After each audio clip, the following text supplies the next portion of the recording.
Hi guys! Welcome to my channel. And for today's vlog, bibigyan ko kayo ng mga sample sound effects na maaari ninyong magamit sa pag-vlog.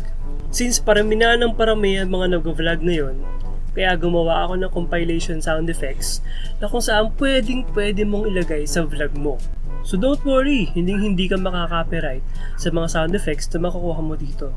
Dahil nagamit ko na rin ito sa mga vlog ko. So feel free na kumuha ng iyong mga effects. And kung nakatulong sa iyo ang video na to, please subscribe. And may God bless to your vlog. Aww.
A few inches later, a few moments later, eventually, meanwhile, one eternity later.